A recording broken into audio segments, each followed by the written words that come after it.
कर जोरूं विनती करूं, धरूं चरण पर शीश। गुरु राम देवानंद जी महाराज ने दियो नाम बख्शीश।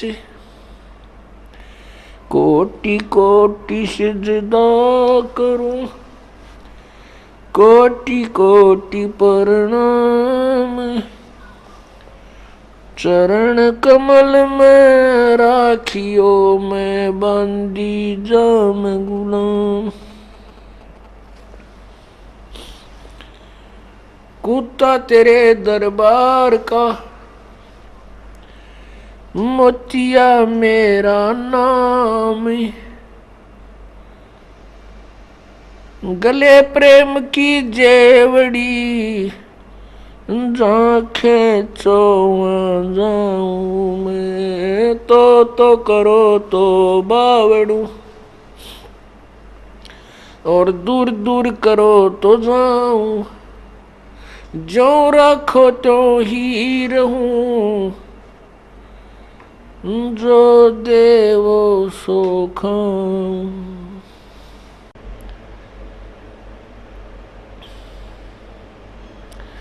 जय इब कै सतगुरु मिलें, सब दुख आँखों रोए। चरणों ऊपर शीश धरूं, कहूँ जो कहनी हो। कबीर गुरु जी मिलेंगे, पूछेंगे कुशलात। आद अंत की सब कहूँ, अपने दिल की बात। गुरु जी तुम ना भूलियो, चाहे लाख लोग मिल जाएं।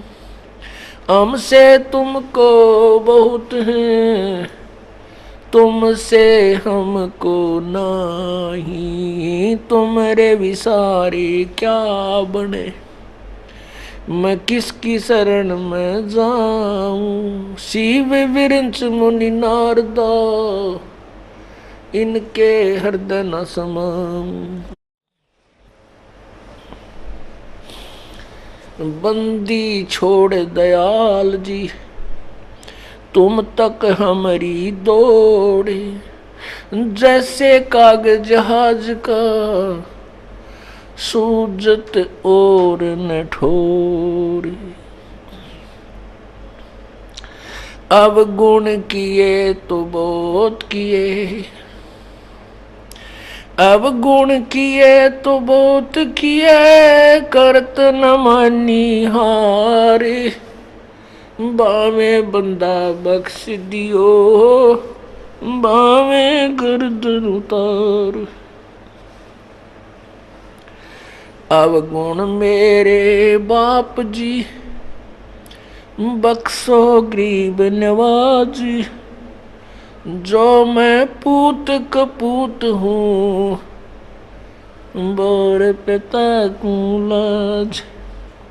मैं अपराधी जन्म का, नक्सक भरे विकार।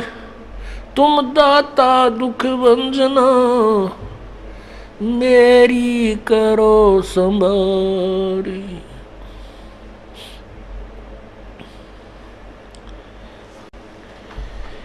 परमपिता परमात्मा, सारी सृष्टि के रचनहार कुल मालिक कबीर परमेश्वर जी अपनी प्यारी आत्माओं को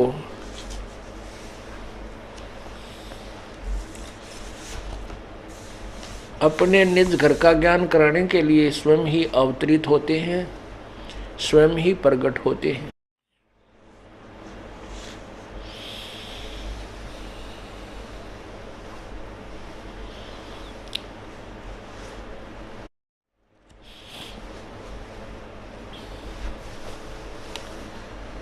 जैसा कि आप सत्संग में सुन रहे हो, जो पुण्यात्मा कल के सत्संग में आए हैं, उन्होंने सुना कि परमात्मा परमेश्वर कबीर जी स्वयं ही वो एक तत्वदर्शी संत की भूमिका करते हैं और स्वयं ही एक दास की भूमिका करते हैं। स्वयं ही वो परमात्मा होते हैं और स्वयं ही वो एक अच्छे भक्त की लीला करते हैं। वो एक सुयोग्य शिष्य की लीला भी करते हैं। वो परमात्मा हमारे लिए उदाहरण छोड़कर जाते हैं कि पुण्यात्माओं, आप जैसा कि मैंने 120 वर्ष तक अपना जीवन निर्वाह करके दिखाया, आप ऐसे ही रहना, फिर मैं तुम्हारे संग रहूँगा। परमात्मा को अपने साथ रखने के ये नियम है, ये विधि है।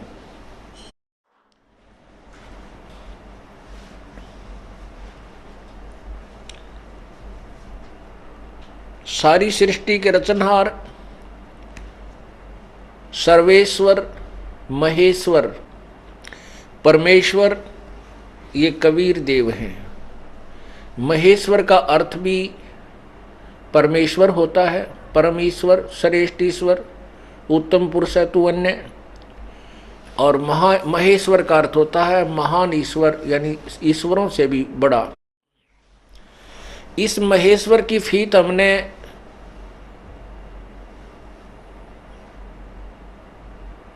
महेश्वर की उपाधि विशेष तौर पे हमने लोकवेद के आधार से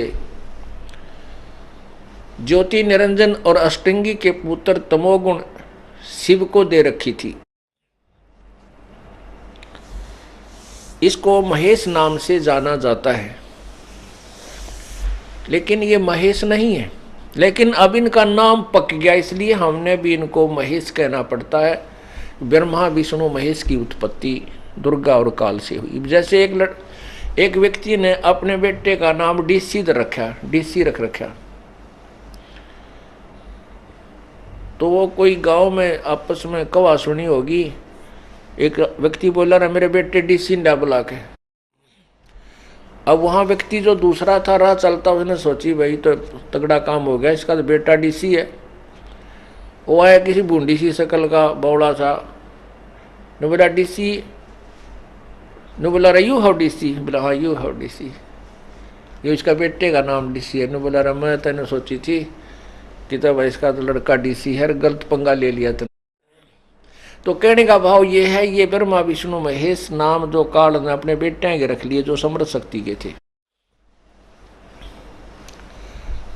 कहने का भाव ये है दास का कि हम तत्व ज्ञान से अपरिचित होने के कारण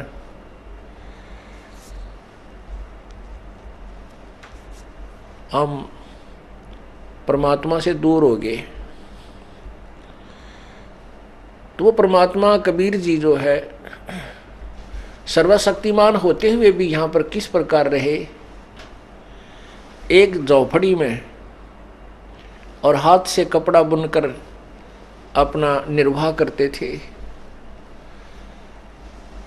परमात्मा ने इसलिए ये लीला की कि हमने भ्रमित ज्ञान के आधार पर, लोकवेद के आधार पर ऋषियों से, महर्षियों से या अन्य तत्व ज्ञानहीन प्रचारकों से एक ही बात सुन रखी है कि परमात्मा पाने के लिए बहुत ज़्यादा संघर्ष करना पड़ता है, स्ट्रगल करना पड़ता है। कोई खड़ा होके तप करता है, कोई बैठ के समाधि लगाता है, कोई निराहार रहता है, कोई पवनाहारी है, कोई फलोहारी है, कोई दूधाधारी है। तो हम ये सोचा करते भी भगवान तो ऐसे ही मिलता होगा, पर इस तरह हम तो कर नहीं सकते, इसलिए हम परमात्मा पाने के योग्य नहीं हैं। फिर भी हमारी चाह, हमें ये मालूम था कि भगवान तो वो पाओगे जो जंगलों में बैठे हैं, घर त्याग गए, फिर भी हम भगवान को नहीं भूल सके। फिर भी हम उसकी चाह में कोई न कोई साधना कर ही रहे थे, क्योंकि आत्मा भगवान के साधना के बिना रह नहीं सकती। और ये साधना किस लिए करती है कि मुझे मेरा पिता मिल जाए जिससे मैं बिछुड़ चुकी हूं। तो परमात्मा ने हमें ये एक उदाहरण दिया है कि परमात्मा पाना कोई कठिन नहीं है, लेकिन उसका रास्ता मिलना कठिन है। अब हमने यहां से मान लिया बम्बे जाना है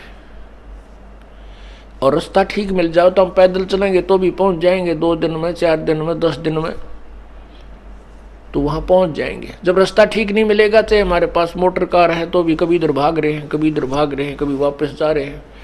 और रास्ता मिलने के बाद हम अपने साधनों से उस परमात्मा के पास चले जाएंगे। रास्ता ठीक होना चाहिए, यानी वे ऑफ वर्शिप, पूजा की विधि प्रभु की शास्त्र अनुकूल हो तो परमात्मा पाना कठिन नहीं है। तो शास्त्र विरुद्ध ना होकर के साधना, हमारी साधना शास्त्र विरुद्ध होने से, शास्त्र अनुकूल ना होने से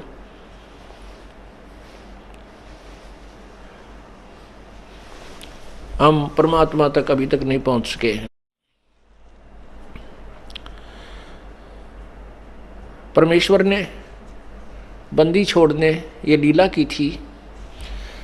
कहते हैं टोटे में भक्ति करे सोए सही सपूत, ये मायाधारी मस्करे है ना जाने कितने जालिए ऊत।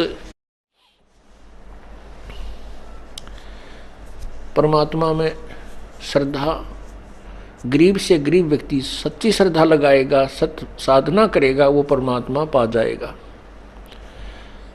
हम ये सोचा, दूसरी हमारी धारणा ये थी कि जो लोग बहुत दान करते हैं, भंडारे करते हैं, मंदिरों में लाखों रुपए दान कर देते हैं, वही भगवान के निकट जाएंगे। कोई बात नहीं, वो भी जाएंगे यदि उनकी सच्ची श्रद्धा और सच्ची साधना है तो। और एक गरीब से गरीब व्यक्ति भी भगवान के दरबार में जाएगा, उसकी सच्ची साधना और सच्ची श्रद्धा है तो दोनों ही परमात्मा पाएंगे।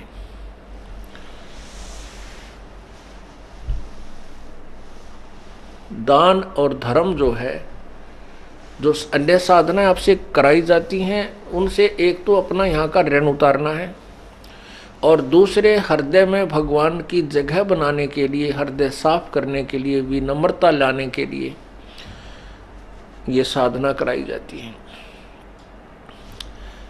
आप 2 नंबर का धंधा कोई करता है, उसको कभी खुशी नहीं हो सकती, चाहे वो कितने पैसे ले आवे। रात को नींद नहीं आवे, पता नहीं के सौपन आओगे, कहीं पुलिस ना आ जा, कहीं पकड़ा ना जाऊं, सारी रात नींद नहीं आवे। और आप धर्मार्थ में जो पैसे लगा के देखो, कभी लगाने से पहले उमंग न्यारी होगी और धर्म करने के बाद कितनी आत्मा में खुशी होगी, वो अलग से खुशी होती है। तो इस प्रकार आत्मा में नम्रता आती है, भक्ति और दान धर्म की जो शक्ति बढ़ जाती है, आपत्तियों से परमात्मा दूर रखता है और इंसान बहुत विनम्र होकर के हृदय में प्रेम जागृत होता है और प्रेम से परमात्मा मिलता है। परमेश्वर ने हमें बताने की ये चेष्टा की है कि मैं देखो भाई कति गरीब था, मेरे से निर्धन कोई नहीं हो सकता। और परमात्मा एक भगत की लीला करते हुए मगर स्थान से सशरीर सतलोक चले गए और पहले ऐलान कर दिया था कि जितने भी विद्वान और ज्योतिषी, पत्रा देखने वाले, ये बता दियो कि मैं कहाँ जा रहा हूँ और मेरे जाने की जो मेरे शरीर सतलोक परलोक जाने का जो साधना है, परलोक जाने की जो मेरी विधि है, ये देखना मैं सतलोक गया हूँ या स्वर्ग गया हूँ, स्वर्ग से भी आगे गया हूँ। कहने का भाव ये है कि उन सभी ने ये कहा कि ये तो महान पुरुष है और स्वर्ग से भी आगे पहुँच गए हैं, क्योंकि कुछ व्यक्तियों की दिव्यदृष्टि काम करती है, जो पिछले जन्म के संस्कार होते हैं। उन्होंने देखा कि ये तो स्वर्ग से भी आगे पहुँच गए महापुरुष, ये ना जाने कौन से लोक में गए हैं। परमात्मा ने यही सिद्ध करने की चेष्टा की है कि तुमने जो ये अज्ञानी लोग देखे हैं, कोई जंगल में बैठा है, किसी ने एक लंगोट बांध रखा है और किसी ने कुछ साधना की है, किसी ने कुछ साधना, कोई कुछ कर रहा है, वो साधनाएं परमात्मा पाने की नहीं है, वो व्यर्थ है। क्या बताया उनके विषय में? बैरागी सन्यासी से बड़े तन पर छार लगावे हैं,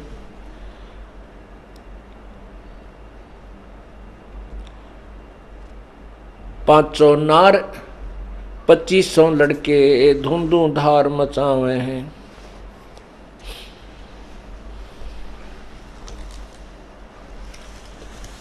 परमात्मा क्या बताना चाहते हैं कि तुम बैरागी सन्यासियों को देखते हो, सेवड़ों को देखते हो, वो केवल जैसे सन्यास ले लिया, घर भी छोड़ दिया, जो है ना जंगल में जाकर रहने लग गए। उन्होंने घर तो त्याग दिया, लेकिन अंदर के विकार उनके नहीं गए। और यदि उनके पास मान लीजिए उनके विकार भी नहीं है और साधना ठीक हो नहीं, तो भी जीवन व्यर्थ कर रहे हैं। क्या बताते हैं? बैरागी सन्यासी से बड़े तन पर छार लगावे हैं, और पांचों नार 2500 लड़के धुंधु धार मचावे हैं। पांचों नारी, एक नारी त्याग दीनी 5 नारी गैल वे, पाया न द्वारा मुक्ति का सुखदेव करी बहु सैल वे।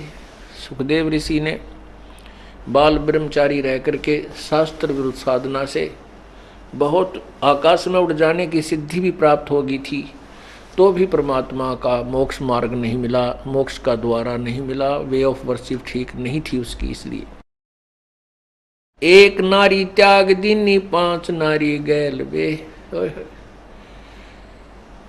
कहते हैं हमने घर त्याग दिया, मनुष्य ने स्त्री को इसलिए त्याग दिया कि भजन में बाधा करती है। जैसे उनकी सोच है, वैसे तत्वज्ञान की रोशनी में पता चला है कि कोई भी बाधा नहीं करते, ना स्त्री पुरुष के लिए बाधक है, ना पुरुष स्त्री के लिए बाधक है। बाधक तो हमारे विकार, जो अन्य विकार हैं, और साथ में शास्त्र साधना, वो हमारे बाधक है। एक नारी यानी एक स्त्री को त्याग कर तू बैरागी बन बैठा, और कहते हैं 5 नारी गैल वे, काम क्रोध मोह लोभ अहंकार, ये न्यो के न्यो तेरे साथ, ये 5 और तेरे साथ तेरा ब्याह राखी, इन न त्याग, तब मानना कि तू बैरागी और सन्यासी है। तो क्या कहते हैं?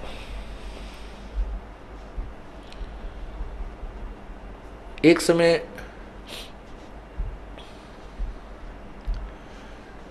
हरिद्वार हरपेड़ी पर कुंभ का मेला हुआ। कुंभ की परख भी लगनी थी, उसका संयोग आ गया, और ये सभी साधक जो तीनों गुणों के उपासक, गिरी पुरी औघड़नाथ कनपाड़े वैष्णव नागा और बिना जड़े कितने प्रकार के ये पंथ हैं, ये सारे सभी वहाँ पर स्नान करने के लिए, उस पर भी मैं उस संयोग में स्नान करने के लिए चले गए। वहाँ पर ये अपने अपने समूह में मिल जाते हैं। नागाओं की अलग मंडली होगी, वैष्णव की अलग, पुरी ग्रुप के अलग होंगे, गिरी ग्रुप के अलग होंगे, कनपाड़े न्यारे वैसे नाथ अलग से। ये जिनको हम ग्रह त्याग कर सन्यासी कहते हैं, जिन्होंने सन्यास ले लिया, बैरागी हो गए, उनके बारे में परमात्मा बताते हैं। उन्होंने 5 नारी गैर ले रखी, वो त्यागनी चाहिए थी। तो वहाँ पर क्या हुआ कि प्रथम स्नान करने के को लेकर के वैष्णव साधु में और नागा भक्तों साधुओं में झगड़ा हो गया। नागा के हम पहले नहावांगे, स्नान करेंगे, क्योंकि हम सर्वश्रेष्ठ हैं, हम त्यागी बैरागी हैं, और हम बिल्कुल निरिच्छा रहते हैं। वैष्णव साधु कहते हैं कि हम विष्णु जी के उपासक हैं, हम सर्वश्रेष्ठ हैं, विष्णु जी सबके मालिक हैं, और नाग्यो तुम टट्टी के हाथ भी ना धोते, उगाड़े फिरो पशु की तरह, तुम काहे के सर्वश्रेष्ठ हो, काहे के तुम उत्तम हो, हम पहले नहाएंगे। अब पहले स्नान करने के को लेकर के झगड़ा हो गया नागा और वैष्णो साधुओं में। अब वो ऊपर बीबी भूल गए, हर की पैड़ी भी याद नहीं रही, भगवान भी याद नहीं रहा, लट्ठम लट्ठा मुक्कम मुक्का गुट मारे एक दूसरे के जबाड़ा काट दें, फिर तलवार निकाल ली और तीर ठोके एक दूसरे पर, यानी पूरा महाभारत शुरू कर दिया। कहते हैं 25,000 नागा और वैष्णो आपस में कटकर लड़कर और कत्लेआम हो गया, और हर पैड़ी पर वहाँ पर 100 ही दिखाई दे रहे थे, लाश पड़ी नरी, गंगा का पानी भी लाल कर दिया। अब यहाँ बताते हैं कबीर परमेश्वर, बैरागी सन्यासी सेवड़े तन पर छार लगावे हैं, ये 500 नार 2500 लड़के हैं, धुंधों धार मचावे हैं। कहती है काम क्रोध मोह लोभ अहंकार, उनकी आगे 5 तत्वों से बनी हुई 5 प्रकृति, 500 तत्वों की फिर आगे से। तो कहते हैं 25 प्रकृति और 5 ये क्रोह विकार, कहते अंदर पूरी धुंधों धार मचा रहे हैं, सबके अंदर पूरा इनका बोलबाला है, इनकी इनसे ये रहित नहीं है।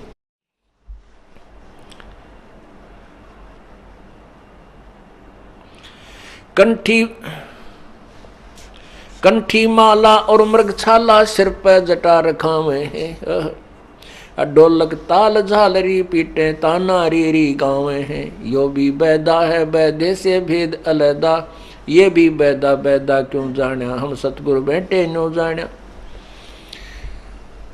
आदरणीय गरीबदास साहिब जी का ज्ञान योग परमेश्वर कबीर जी ने खोल दिया। परमेश्वर कबीर जी ने अपनी प्यारी आत्मा आदरणीय गरीबदास साहिब जी को सतलोक दिखाया, अपने सामर्थ्य से परिचित करवाया और दोबारा उनकी आत्मा को शरीर में प्रवेश कर दिया। उसके बाद आदरणीय गरीबदास साहिब जी ने वही तत्व ज्ञान जो परमात्मा कबीर जी ने सुनाया था, वही अपनी अमृतवाणी में बोलना शुरू कर दिया, क्योंकि कबीर परमेश्वर ने उनके अंदर यह कैसेट फीड कर दी। तो गरीबदास साहिब जी से पूछा कि तुमने कैसे पता लगा कि ये व्यर्थ साधना है। बैदा माने व्यर्थ की, फिजूल, जैसे थोथे उसको कोई कूट रहा हो, उसमें से कुछ भी हासिल उसको ग्रहण नहीं होना है, इसलिए वो व्यर्थ प्रयत्न होता है। हमने जाना है दिल्ली, हम जा रहे हैं यहाँ से वापस सिरसा की साइड में बरवाला से, तो हमारा वो यात्रा व्यर्थ है, बैदा है, फजूल है। हमने जाना दिल्ली है, जा रहे हैं सिरसा साइड में, वो हमारा कुमार्ग है, सुमार्ग नहीं है, वो हमारा यथार्थ पथ नहीं है। पथ माने वे, रास्ता, मार्ग। इसलिए बता रहे हैं कंठी माला और मृगछाला तन पे छार, सिर पे जटा रखावे हैं, और ढोलक ताल झालरी पीटे वे ताना रीरी गावे हैं। कहती है कोई भक्ति का साधन है। गल में कंठी, एक कंठी बोले हैं जो एक तुलसी के मनिये की माला गाल ली, और मृगछाला साथ रखे, साधु बन के मृगछाला बिछा के उसको ऊपर बैठ कर साधना करें, और बड़ी बड़ी जटा रखा लें, दाढ़ी बढ़वा ली, और फिर कोई ढोलक पीटे, गावे, नाचे, कूदे, बकवाद करें। कहते हैं ये भी वैदा है, व्रत का प्रयत्न है।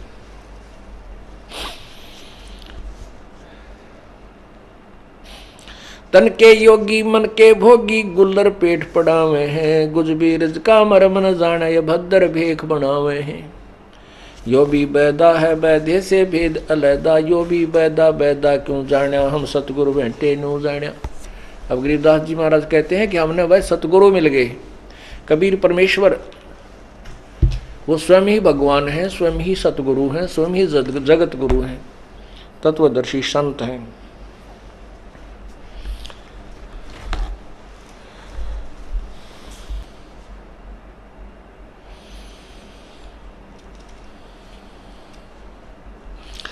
करवा और कोपीन लिए जो बनखड़ गुफा बनावे हैं, खुद्या कुत्ती घट में दूती, फिर गृहस्थी द्वारे आवे हैं। ओह,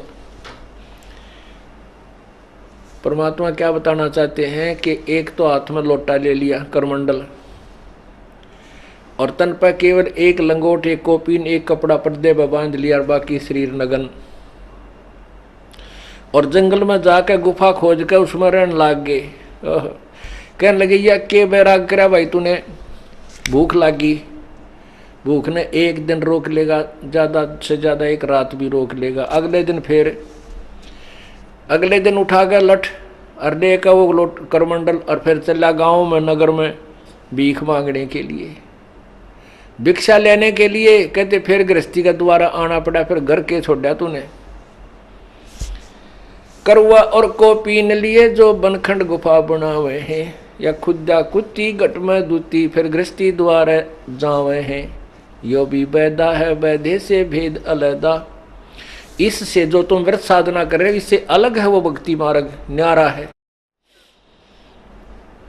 खाखी और निर्बाणी नागा सिद्ध जमात चलावे हैं, रणसिंगे तुरही तुतकारा, फिर गागड़ भांग गुटावे हैं। खाखी और निर्बाणी नागा ये अलग अलग इनके नाम हैं पंथों के, बेखों के। और सिद्ध कहते हैं सब एक जमात चलाते हैं, बहुत बड़े समूह को इकट्ठा कर किए हुए हैं।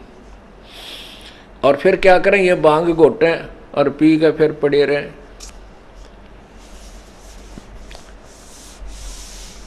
पुण्यात्माओं, इस काल ने इतना भ्रमित कर दिया मानो इस प्राणी को कि इस तय डड़े कितने डवा लो, कठिन से कठिन परिश्रम करवा लो, लेकिन सत भक्ति हो मन करे को नहीं। अब आप परमात्मा ने हमें वो साधना बताई है जो ओरिजिनल यथार्थ है, सब सदग्रंथों में प्रमाण है। और जिन महापुरुषों ने भगवान पाया उन्होंने यही साधना की है। और जिनको भगवान मिला नहीं वो चाहे कितना भी ड्रामा कर गए, कितना हठ योग कर गए, बड़ी बड़ी सिद्धियां दिखा गए, बड़े चमत्कार करके चले गए, लेकिन उनका जीवन व्यर्थ है। क्योंकि केवल उन्हीं महापुरुषों ने परमात्मा को साकार बताया है जिन्होंने भगवान पाया है, और जिन्होंने निराकार बताया उनको भगवान मिला ही नहीं। तो अभी तक जितने भी ये पंथ हैं, आप किसी भी पंथ की छुरी देख लो, मेरे पास सबका इतिहास रखा है। उन महापुरुषों ने ये बताया कि सतलोक में प्रकाश ही प्रकाश है, चेतन ही चेतन है, वहाँ कोई सतपुरुष नहीं है, कोई आत्मा नहीं। आत्मा परमात्मा के उस प्रकाश में लीन हो जाती है, जैसे समुद्र में बूंद समा जाती है। भले पुरुष हो, अगर वहाँ भगवान नहीं है तो हम के टिंडे लेंगे उड़ा जाके, बता हम क्या करेंगे जब भगवान वहाँ है ही नहीं, निराकार है, प्रकाश ही प्रकाश। प्रकाश ही सूर्य का रहा दिन में कितना देख ले। हमने तो भगवान से मिलना है जिसके देखते हैं आत्मा प्रसन्न हो, गदगद हो।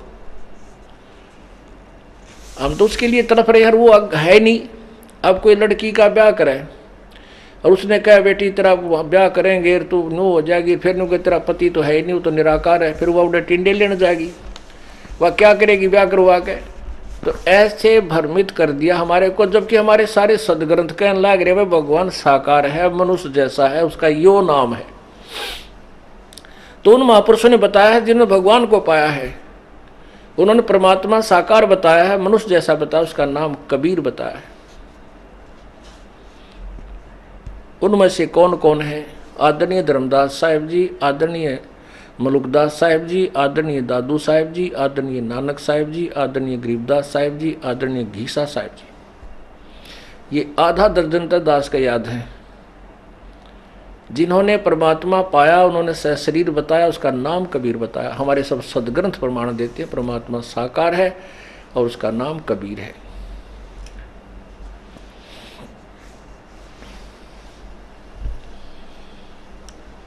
तो क्या बताते हैं?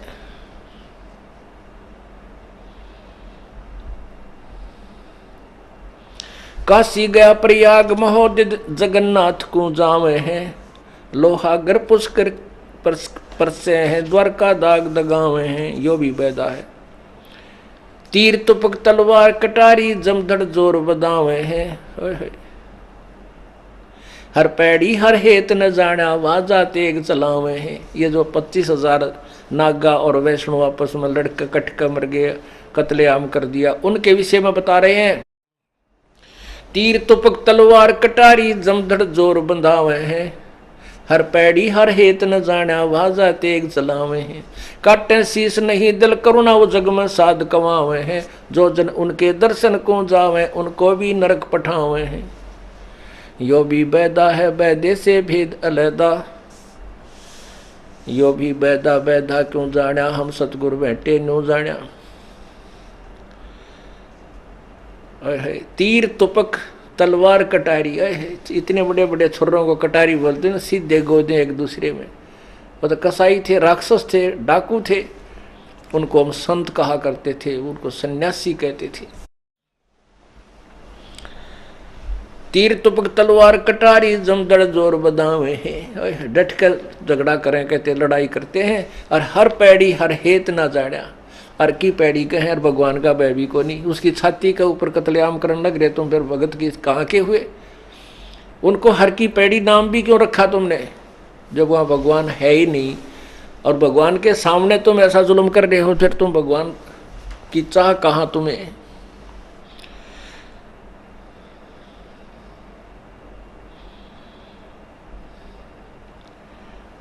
फिर बताते हैं, काटे शीस नहीं दिल करुणा, करुणा माने दया, काटे शीस नहीं दिल करुणा, और वह जग में संत कमावे हैं, उनको दुनिया साधु कहती है, साध कमावे हैं।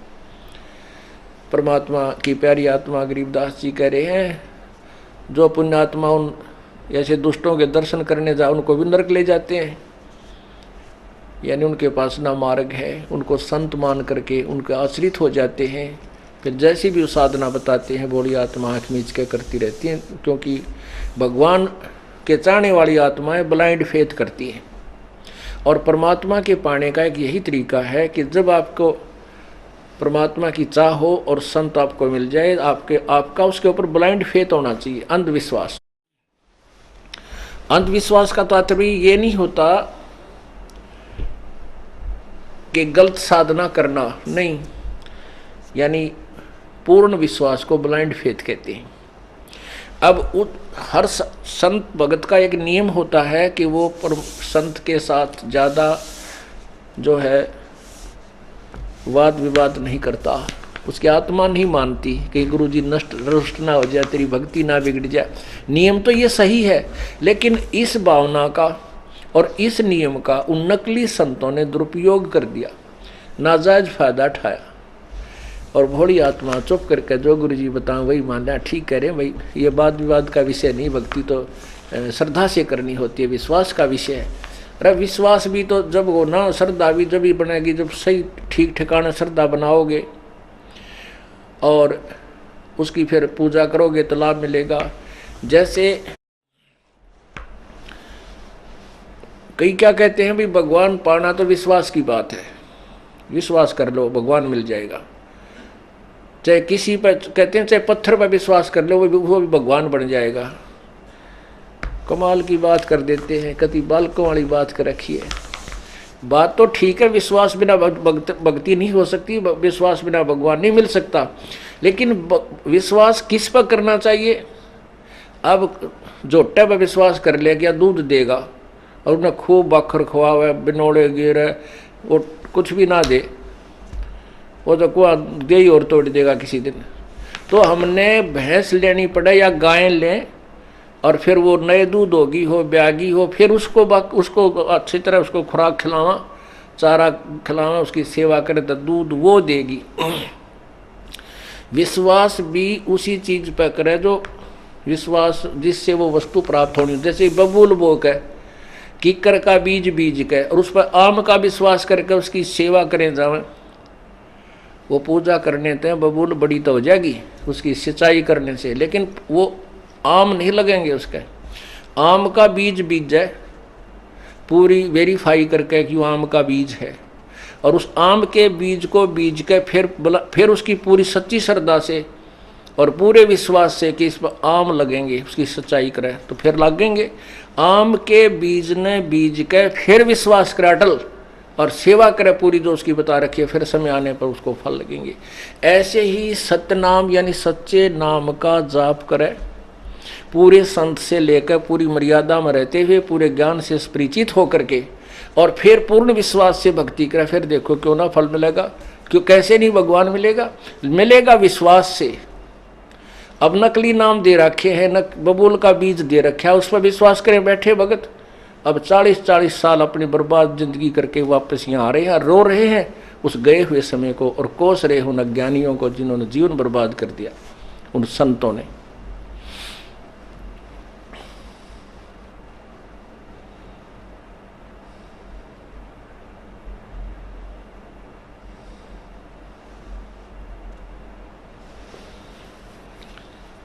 संपट सिलाकू साहेब कहते चेतन सार चलावे हैं, अंधा जगत पुजारी जिसका दुनिया का मन बावे है। ऐसी उल्टी साधना बता दी, पत्थर का भगवान बना दिया, कहते इसकी पूजा कर लो बस इसी से मोक्ष हो जाओगे। अरे नहीं, परमात्मा कहते हैं मूर्ति भगवान की बुरी नहीं, लेकिन उस मूर्ति की पूजा व्यर्थ है। पुण्यात्मा, हम परमात्मा कबीर परमेश्वर जी क्या हमें बताना चाहते थे ये न तो हम समझ सके, और हमने समझने की चेष्टा की तो हमारे नकली गुरुओं ने, धार्मिक गुरुओं ने परमात्मा क्या कहते थे उसके विपरीत उलट पुलट कह करके हमें भ्रमित कर दिया। परमात्मा मूर्ति के विरोधी नहीं थे, मूर्ति पूजा के विरोधी थे, उसको निषेध बताते थे। जैसे आपके पास आम है, आम के फल या सेब के फल की आपके पास मूर्ति रखी है, और सेब की और आम की मूर्ति बनाने वाला कारीगर ऐसी बना देता है कि आदमी भ्रमित हो जाता है ये ओरिजिनल है या डुप्लीकेट। परमात्मा कबीर परमेश्वर जी मूर्ति के विरोधी नहीं थे, मूर्ति पूजा को निषेध बताते थे। अब जैसे आपके पास आम के या सेब के फल की मूर्त रखी है पत्थर की, और वो इतनी अच्छी होती है, बनाने वाले ने इतनी कारीगरी दिखा रखी होती है कि आदमी को ये भ्रम हो जाता है ये सचमुच ओरिजिनल है या डुप्लीकेट।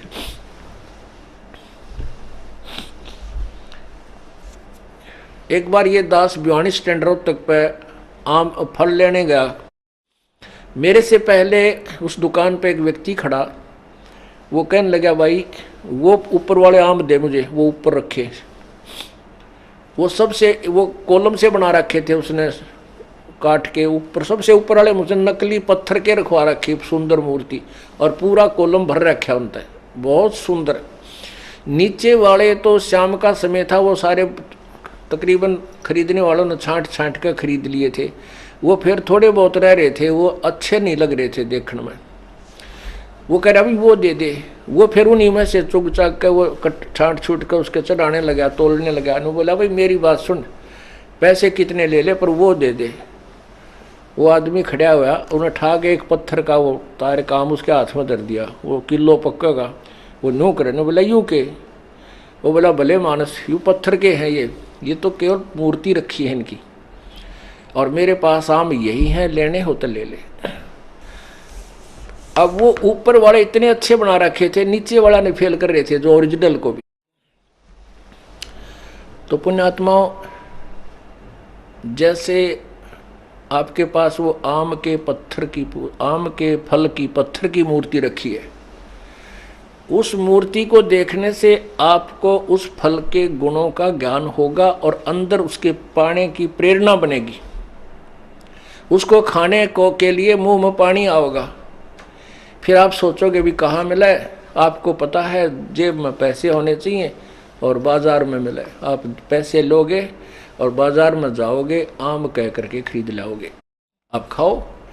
अब उस आम की मूर्ति में वो गुण नहीं है जो आम के फल में है, आम के फल की मूर्ति में गुण नहीं है जो आम के फल में ओरिजिनल में गुण है। वो फल जो मिट्टी पत्थर वाली है मूर्ति है, वो उसके गुणों से की प्रेरणा अवश्य देती है, उसके पाने की चाह उत्पन्न होती रहती है। इसलिए मूर्ति बुरी नहीं है, लेकिन वो मूर्ति वाला फल मिलेगा कैसे, उस विधि का पता होना चाहिए। पहले मजदूरी करे, मजदूरी करके पैसे जेब में ले और फिर बाजार में जावे और मंडी से फिर आम तो लेकर फिर गट गट खावे हैं, सारा टेस्ट आवे। ऐसे ही भगवान की मूर्ति आपके घर पे है, किसी भी इष्ट की आप पूजा करते हो, वह मूर्ति आपको कोई लाभ नहीं दे सकती। वो केवल उस भगवान के गुणों का ज्ञान कराती है, उसकी महिमा से परिचित कराती है कि ये भगवान ऐसा है, इसमें ये वो। और वो ज्ञान उसका कहाँ से हुआ? आपको उसकी जीवन लीला से। जैसे भगवान विष्णु की जीवन लीला विष्णु पुराण में, देवी पुराण में, क्योंकि पुराण जो है ये 18 अवश्य हो गए, लेकिन ज्ञान इनमें एक ही है। और ये सभी ब्रह्मा जी द्वारा कहे गए हैं। ब्रह्मा जी के सुनने के बाद अन्य ऋषियों ने उनसे सुनकर कुछ अपना अनुभव, कुछ वैसे वो मिला मिलू कर 18 भाग बना दिए। तो विष्णु जी के विषय में ज्ञान कहाँ हुआ? विष्णु पुराण से। तो आप विष्णु पुराण को पढ़िए, विष्णु पुराण के से फिर उसके बाद उस गुरु के पास जाइए जो आपको विष्णु जी की साधना बताता है, और फिर आप उसकी साधना करोगे तब वो मूर्ति वाला भगवान लाभ देगा जितना उसमें गुण है, जितना वो दे सकता है। तो इसी प्रकार हम कबीर परमेश्वर पूर्ण परमात्मा के मूर्ति अपने पास रखेंगे तो उस मूर्ति से हमें कोई लाभ नहीं होगा, लेकिन मूर्ति वाले भगवान से लाभ होगा। वो कैसे मिलेगा? उसकी हिस्ट्री से हमें पता चलेगा ये कितना भगवान है, कितना इसमें शक्ति है, उसकी कहानी से, उनकी लीला से। फिर उस संत तत्वदर्शी संत, उनके गुरु के पास जाइए जो उनको उनका पूर्ण यथार्थ ज्ञान जानता है, उससे उपदेश लीजिए और फिर नाम की मजदूरी कीजिए, फिर भगवान का फल खाइए, वो भगवान रूपी फल फिर प्राप्त कीजिए। तो क्या बताते हैं? संपट सलाकों साहेब कहते चेतन सार चलावे हैं, अंधा जगत पुजारी जिनका दुनिया का मन भावे हैं। वो अनाड़ी संत गुरु कहते मूर्ति दे दी और इसी की पूजा करो, इस पर फूल चढ़ाओ, मत्था टेको, पता से चढ़ा दो है और पैसे चढ़ाओ, बेड़ा पार हो जाएगा। नहीं।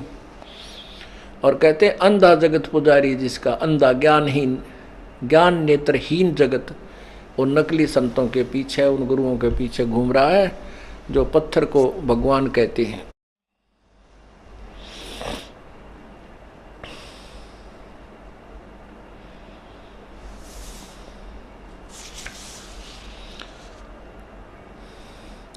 कक्कड़ भांग तमाकू पीवे, बकरे काटता हुए हैं, सन्यासी शंकर को भूले वो बम्ब महादे ध्यावे हैं।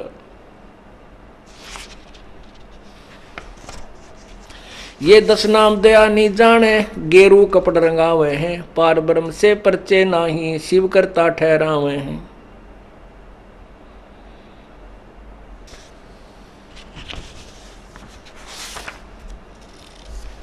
परमात्मा क्या बताना चाहते हैं कि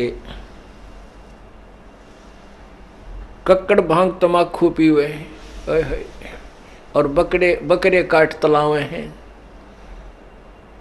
बकरे काटे, तलना माने छोंक लावे बकरे के मांस में, और भांग गोटका पीवे, फिर तम्बाकू और उसके अंदर फिर चरस, यानी सारी को बद करें, मांस तक खावें। ये सन्यासी बन जाते हैं बाहर जाकर और कहते हैं सन्यासी शंकर को भूले, बम्ब बम्ब बम्ब महादे जावे हैं। पुण्यात्माओं, हमें परमात्मा से इतना दूर कर दिया,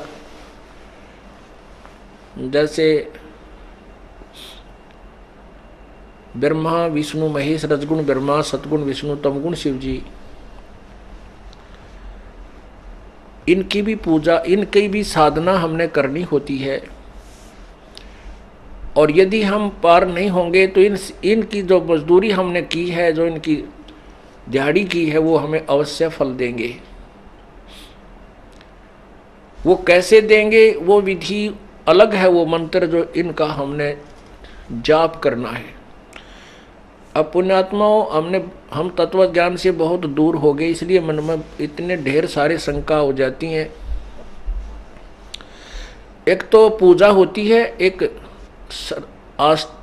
सत्कार होता है। पूजा और आदर में, सत्कार में बहुत अंतर है। जैसे एक लड़की पतिव्रता लड़की एक ज्वाइंट फैमिली में रहती है, सह परिवार में, उसमें ज्येष्ठ भी है, जेठ भी है, जेठानी भी, देवर देवरानी, छोटी बड़ी ननद, सास और ससुर, सभी प्रकार का परिवार होता है। तो वो लड़की सभी को यथोचित आदर सत्कार देती है,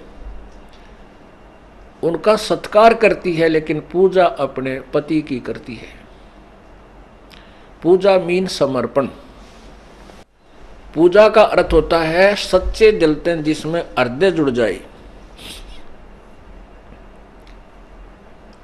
अब जैसे जेठ है बड़ा, सास ससुर है, उनको वो स्नान करते हैं, उनका पानी डाल करके कपड़े धोते हैं, कपड़े देते हैं, और सास ससुर की सेवा भी करती है बेटी, अपने बाप की कमर भी मसल देती है, उसके कपड़े भी धो देती है, धोती तक भी साफ करती है।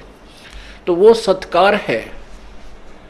और जब जैसे जेठ है, जेठ को यथोचित आदर सत्कार, जेठानी को, छोटी देवर देवरानी को, छोटी बड़ी ननदों को वो पूर्ण सत्कार देती है, और आए अतिथि को।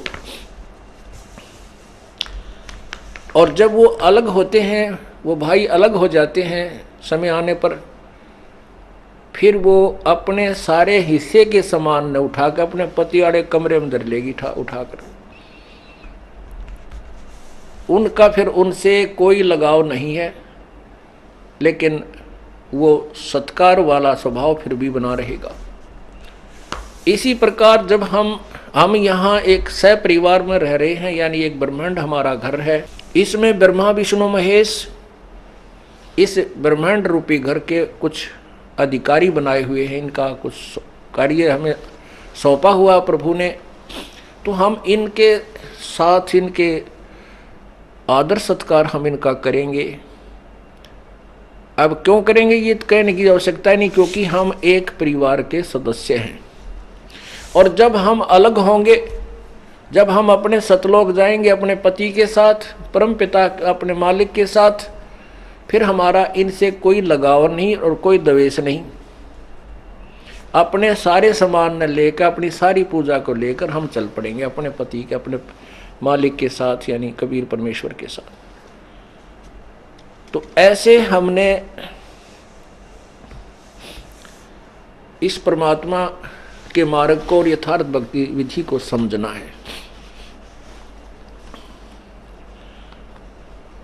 अब हम जो ओरिजिनल मंत्र हैं इनके, जैसे एक सिंपल सा, एक वैसे आउट ऑफ सिलेबस उदाहरण है। अब जैसे कुत्ता है, कुत्ते ने आप कहते रहो कुत्ते कुत्ते कुत्ते, नहीं आएगा।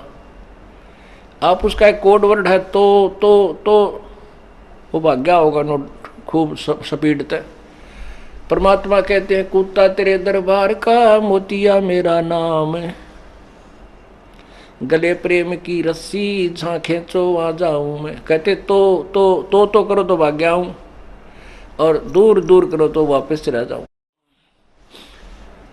तो वो कुत्ते को प्राप्त बुलाने का, उससे लाभ लेने का एक कोड वर्ड है, वो वास्तविक मंत्र है उसका, जिससे वो खींचा आता है।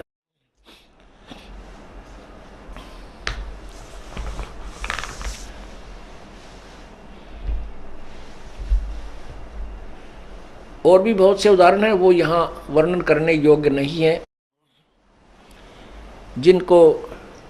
जिनसे वो पशु प्रभावित होते हैं। तो ऐसे इन भगवानों से लाभ लेने का आप राम राम कृष्ण कृष्ण और महादेव महादेव या विष्णु विष्णु करते रहो, वो तुम्हारी तरफ नहीं देखेंगे। उनका एक कोड वर्ड है जो कबीर परमात्मा ने बताया है कि इस मंत्र तो बोल कर देखो, आप पे खिंच जाएंगे। वो उनके बस की बात नहीं, इन भगवानों की, विष्णु की, शिव की। ये उनसे लाभ लेने के, उनको अपने निकट बुलाने के मंत्र हैं। तो क्या बताना चाहते हैं? सन्यासी शंकर को भूले, बम्ब महादे ध्यावे हैं, काकड़ भांग तमाकू पीवे और बकरे काट तलावे हैं। तले बकरों को मांस को तलते हैं, यानी छौंक लगाओ उनमें कि सब उल्टा काम करना शुरू कर दिया। अब जैसे आपने ये कावड़ियानियाँ देखे होंगे सावन के महीने में, अब देखो पुण्यात्मा है, परमात्मा के लिए तड़फ रही हैं, उनको जैसा भी किसी ने मार्गदर्शन कर दिया, बूढ़ी आत्मा उस पर सर की बाजी लगा कर लग जाती हैं। जाते समय किसी साधन से जाते हैं, आते समय नंगे पैरों, और वो मेरे ख्याल में आधा किलो गंगा जल गाल के लोटे में और दरका कांधे पे और चल पड़ते हैं। और वो वहाँ से वहाँ तक आते हैं तो क्या बोलते हैं, बम बम बम बम, और दूसरा नाम नहीं। अब उन भोली आत्माओं ने डले तो ढोने थे। अगर उस भगवान का वास्तविक मंत्र भी होता तो कुछ मंत्र के जाप का लाभ तो बन जाता। वो वास्तविक मंत्र भी को ना जो शिव जी से लाभ मिलेगा, वो मंत्र ये दास देता है, जिससे ये भगवान अपने आप खींचे आते हैं, इनके बस की बात नहीं। तो वो क्या करते हैं, वहां से पाइया पानी लेंगे, पाइया जल गंगा जल लेकर गाल कर उसमें लोटे में बांध के एक लटके और चलेंगे वहां से, और रास्ते में बम बम बम बम, और कोई मतलब नहीं, कोई बात नहीं, कोई नाम नहीं, कोई चर्चा नहीं, कोई गुणगान नहीं भगवान के। अब परमात्मा की चाह किसको होती है, जो पिछले जन्म के संस्कारी हंस हैं, वही भगवान की मतलब चाह में कोई ना कोई साधन, कुछ भी उसने कोई बता दिए, वो लगे बिना रहता नहीं। तो वो पिछले जन्म के पुण्यकर्मी प्राणी भगवान की प्राप्ति के लिए प्रयत्न कर रहे हैं। रास्ते में ये सेठ लोग क्या करते हैं, फरी भंडारा खोल देते हैं। अब वो पुण्यात्मा जो पिछले जन्म का कोई पुण्य था, उसमें से वहाँ खाना खाते हैं, वो पुण्य उस खाना खिलाने वाले को लग गए, मिल गए, उसके खाते से जो है डेबिट हो गए, और जिसने खाना खिलाया उसमें क्रेडिट हो गया, उसको मिल गए, उसके कम हो गए। और सावन के महीने में इतने जीव जंतु हो जाते हैं जो बहुत गुणे। सावन के महीने में जो पाप जीव को होता है पूरे वर्ष में नहीं होता। ये जीवन सा जो पैरा तला जीव जंतु मरते, इतने जीव जंतु बन जाते। और उस सावन के महीने में काल ने कैसा घाटा जुड़वा दिया, कैसे एक भ्रमित ज्ञान करवा दिया। वो भोली आत्मा सावन के महीने में, और हरिद्वार से लेकर मान ले बरवाड़ा आवे तो कम से कम भी 250-300 किलोमीटर होगा, और वहां से यहाँ तक कितने जीव पैरा के नीचे मार दिए, वो बैड अकाउंट में लिखे गए उनके। क्योंकि जब तक हमने पूर्ण परमात्मा कबीर प्रभु की साधना, सत्य साधना नहीं मिलती, तब तक प्राणी को दोनों भोग मिलते हैं, पुण्य अलग लिखे जाते हैं, पाप अलग। जैसे आपने महावीर जैन जी का इतिहास देखा, उन्होंने जो पुण्य और साधना की थी उनके आधार से तो वो स्वर्ग गया, और बाकी जो पाप थे वो भी साथ लिखे गए। उनके आधार पर वो 60 करोड़ बार गधा, 30 करोड़ बार कुत्ता, 20 करोड़ बार बिल्ली, पता नहीं कितने जुल्म हो गए, नरक में गया। तो इतने पाप उस कावड़ लेने वाली प्यारी आत्मा को अपने घर तक लिखे गए, और पुण्य एक भी को नहीं, क्योंकि वो शास्त्र विरुद्ध साधना। गीता जी अध्याय नंबर 16 के मंत्र 23 में कहा कि शास्त्र विधि को त्याग कर जो मनमाना आचरण, मनमानी पूजा करते हैं, उनको ना तो कोई सुख होता है, ना कोई सिद्धि होती है, ना उनकी गति होती है, अर्थात यूजलेस, व्यर्थ। अब उन पुण्यात्माओं के पाप तो गिठड़ी बंदगी, और बम बम कहने का कोई मंत्र नहीं, ना कोई से लाभ इसके बोलने से। जो पुण्य थे पिछले जन्म के, वो रास्ते में उन खाना खिलाने वालों ने कुछ तवल खसोट लिए, ले लिए, और वो पाइया पानी था वो चढ़ा दिया कि पत्थर की मूर्ति पर जा गिरा। अब उसका पल्ला तो बम बम रह गया और कुछ भी कोई ना। और कह वो गिठड़ी पापों की जो बांध ली, इतने जीव मार के, कहते पृथ्वी ऊपर पग जो धारे, करोड़ जीव एक दिन में मारे। होय होय।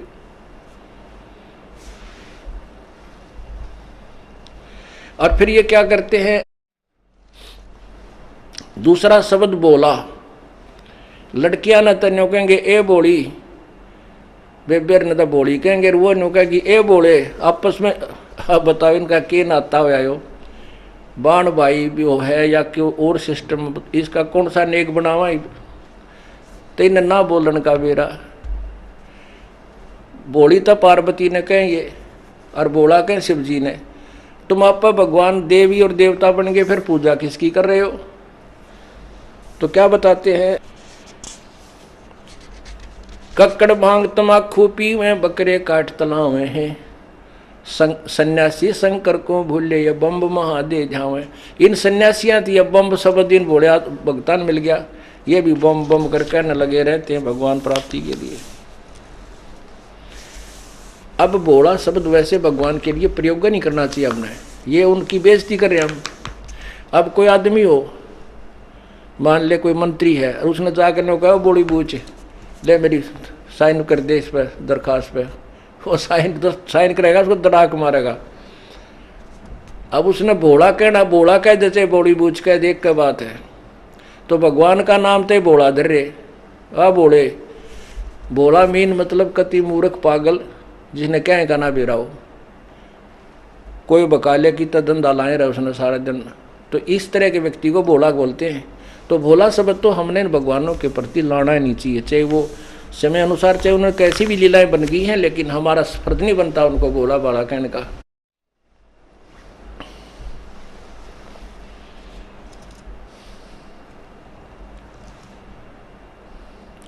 ये 10 नाम दया नहीं जाने, गेरू कपड़ रंगावे हैं, पार ब्रह्म से परिचय नाही, ये शिव करता ठहरावे हैं। ये 10 नामी सन्यासी, 10 नामी जो साधु हैं, सभी कहते हैं ये भगवान शिव जी के पुजारी, कहते हैं शिव को मालिक बताते हैं, शिव ही सर्वशक्तिमान है, ये सृष्टि रचनहार है, ये सबका करता धरता है। कहते हैं शिव को भगवान बतावे हैं, तो इनकी पूजा के सत्र का आपको पता लग गया ये क्या कहना चाहते हैं। और शिव जी कहते हैं हम तो नासवान हैं, हमारा तो जन्म मृत्यु होता है, समर्थ तो कोई और शक्ति है। भगवान शिव जी भी किसी और की पूजा करते हैं।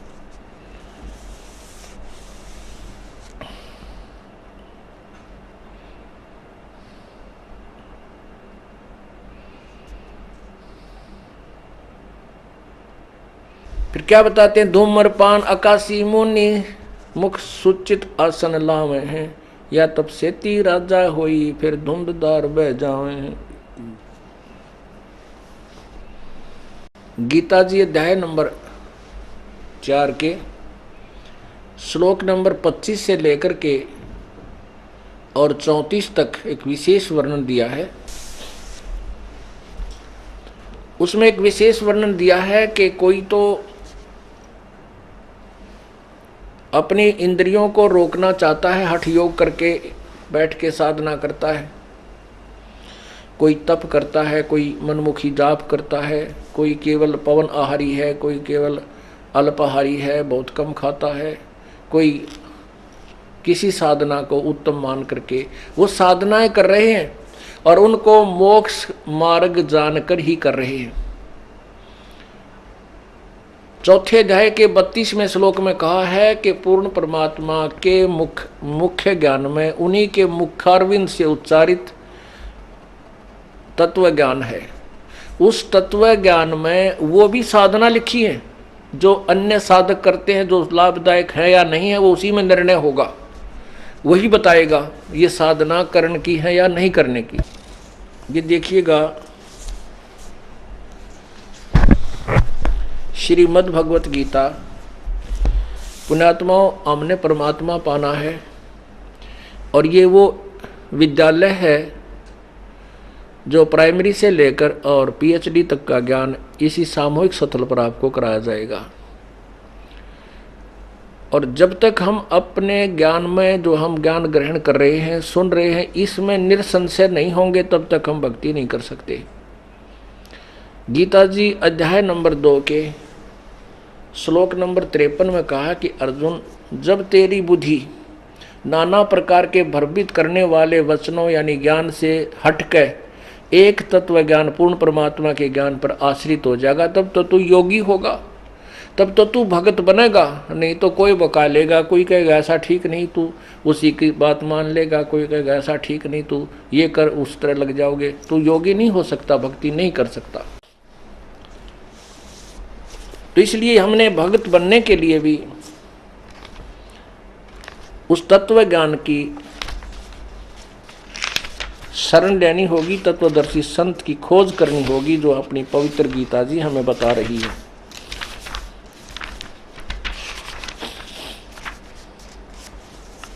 ये देखिएगा श्रीमद् भगवत गीता, गीता प्रेस गोरखपुर से प्रकाशित है। ये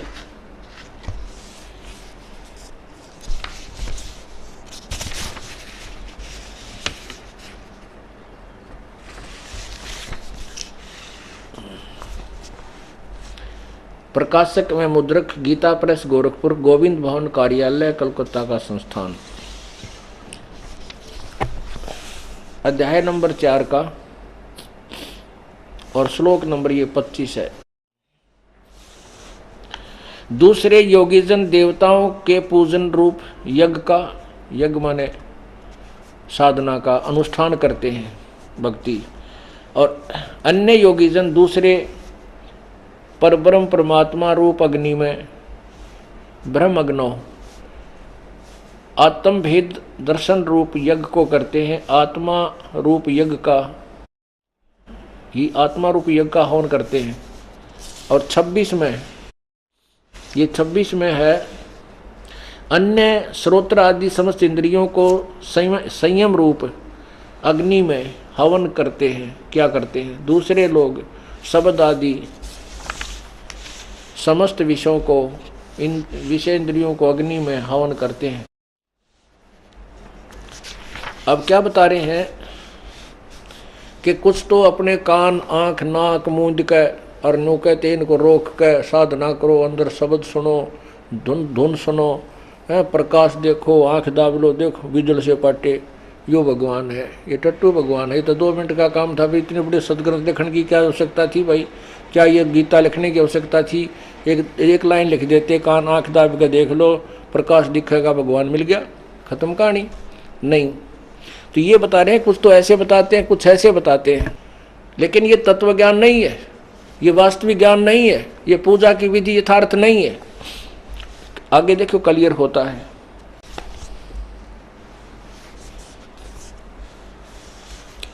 अट्ठाईस में देखिएगा,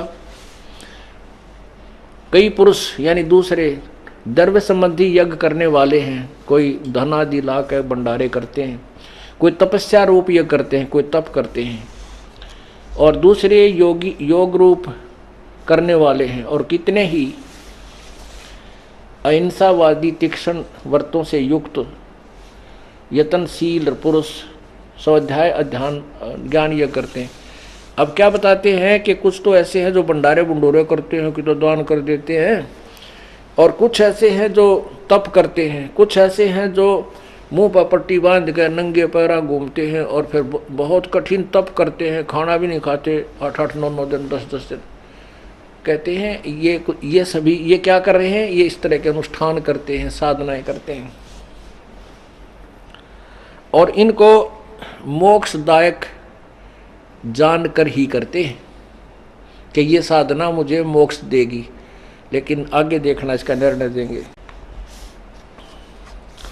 अब 29 में, अध्याय 29 और 30 में क्या बताया है कि दूसरे कितने योगीजन अपान वायु में प्राण वायु को हवन करते हैं, और कितने योगी प्राण वायु को अपान वायु में, अन्य कितने ही नियमित आहार यानी थोड़ा खाने वाले, प्राणायाम प्राण पुरुष प्राण और अपान की गति को रोककर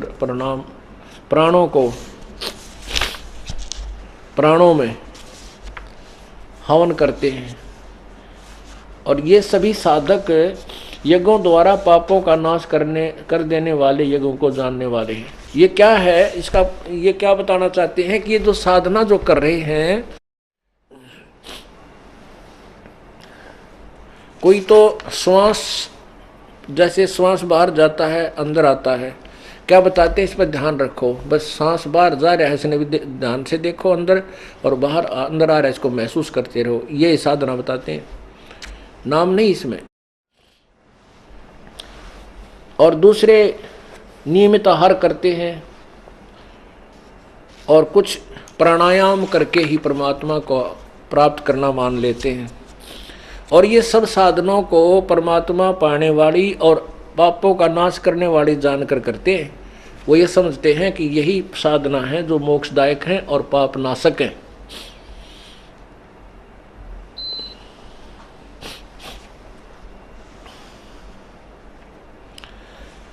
अब इसके विषय में अध्याय नंबर 4 के 32 में क्लियर कर दिया।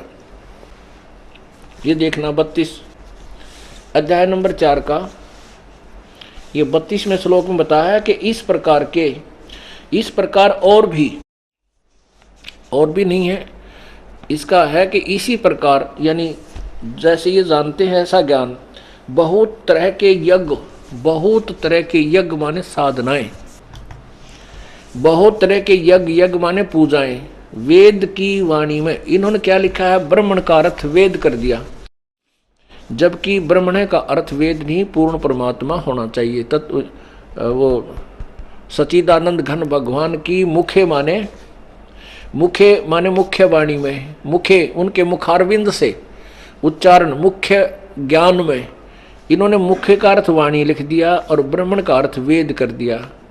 जबकि वेद यजुर्वेद अध्याय नंबर 40 के श्लोक नंबर 10 और 13 में स्पष्ट किया है कि जो ज्ञान मैं बता रहा हूं वो तो वेदों में चारों में लिखा गया, लेकिन उस तत्व ज्ञान को परमात्मा ने कोई साकार बताता है, कोई निराकार, कोई जन्म लेने वाला, कोई न जन्म लेने वाला, और कोई अक्षर ज्ञान जिसको है उसको विद्वान मानते हैं, जिसको अक्षर ज्ञान नहीं है उसको अनपढ़ को अशिक्षित कहते हैं, अविद्वान कहते हैं। ये भी परिभाषा ज्ञान अज्ञानी और ज्ञानी की, विद्वान और अविद्वान के विषय में अभी परम संत वो तत्वदर्शी संत बताएगा, उनसे पूछो।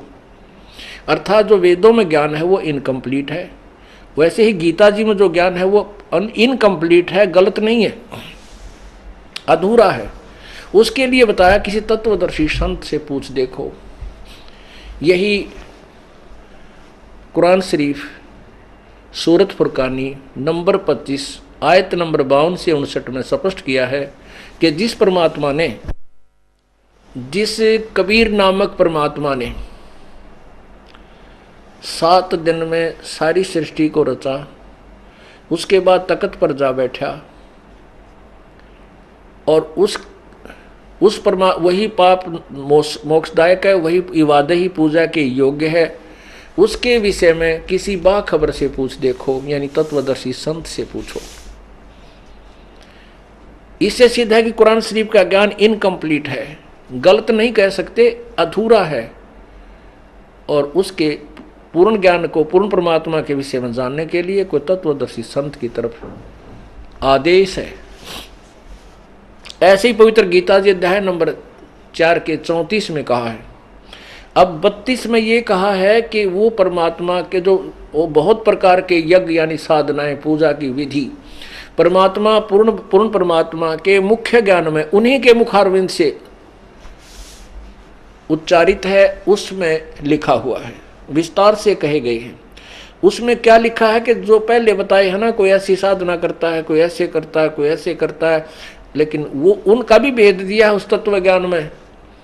ये ठीक नहीं है, ये ठीक नहीं है, कोई ऐसा साधना करते वो बेदा है, व्यर्थ है, और फिर यथार्थ ज्ञान भी उसमें बताया गया है। इसका ये भाव है गीता जी अध्याय नंबर 4 के श्लोक नंबर 32 का।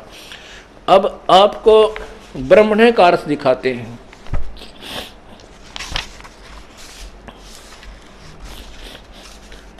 ब्रह्मण्य का अर्थ इन्होंने जो यहाँ किया है, वेद नहीं होता, क्योंकि ब्रह्म का अर्थ भगवान होता है और वेद का अर्थ है ज्ञान। ब्रह्मण्य वेद पूर्ण परमात्मा का ज्ञान, और ब्रह्मण्य माने उससे बड़ा भगवान, यानी सुप्रीम पावर जिसको कह सकते हैं, बड़ा भगवान ब्रह्मण्य। तो यहाँ देखिए इन्होंने खुद अनुवाद किया है 17वें अध्याय के 23वें श्लोक में।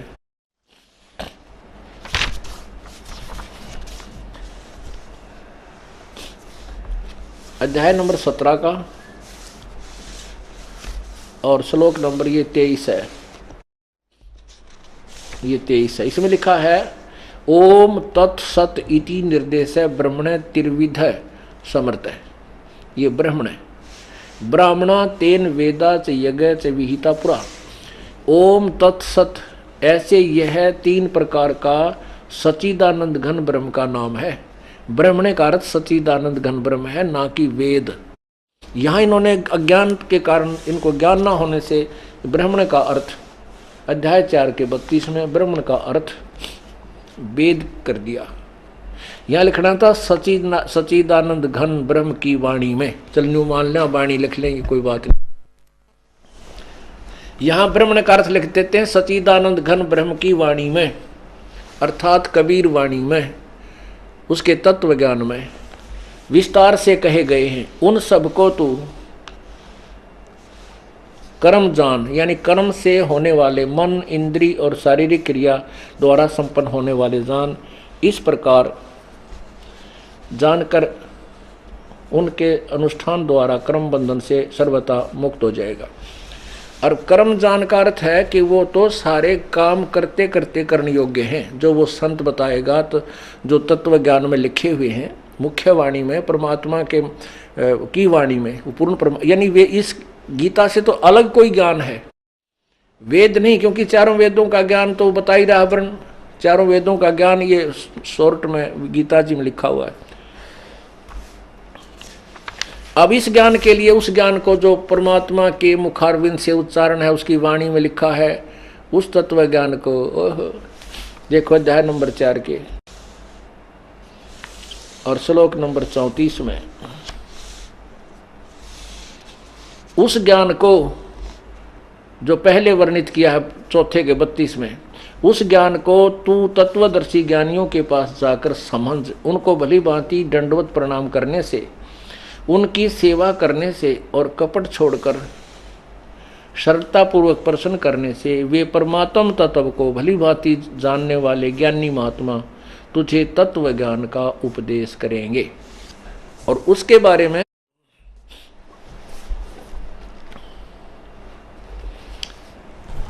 आपको बताया जा रहा है, वही तत्व ज्ञान, वही परमेश्वर के द्वारा दिया हुआ ज्ञान, उन्हीं के मुख्य ज्ञान में आपको सुनाया जा रहा है। क्या बताया जा रहा है? सन्यासी उदासी बाला धूम्रपान आकाशा मौनी मुख सूचित आसन लावे हैं, या तब सेती राजा होवे धुंध धार बह जावे हैं। जैसे गीता जी में लिखा है ना 4 अध्याय में कि कुछ तो तपस्या करते हैं। परमात्मा कहते हैं जो हठ योग करके तप करते हैं, उस तप से वो नेक्स्ट जन्म में राज्य प्राप्त करते हैं। और कहते तप से राजमदमानम जन्म तीसरे शुक्र सवानम। होय होय, तप से राजा बनता है और राजा के अंदर अभिमान बहुत ज़्यादा होता है, और उस अभिमान वश वह इतने जुल्म, इतने पाप कर देता है कि अगले जन्म में उसको वो भोगने पड़ते हैं और नरक में जाता है। कुत्ते गधे की योनि पाता है। तपेश्वरी सो राजेश्वरी, राजेश्वरी सो नरकेश्वरी। ये उपनिषदों का विचार जो है ना, विचार है। जो तपेश्वरी माने जो सबसे घना तप करेगा उसको ज़्यादा राज्य प्राप्त होगा, और तपेश्वरी सो नरकेश्वरी। तपेश्वरी राजेश्वरी, राजेश्वरी सो नरकेश्वरी, यानी उसने नरक भी फिर इतना गहरा मिलेगा, बहुत लंबा समय नरक समय मिलेगा।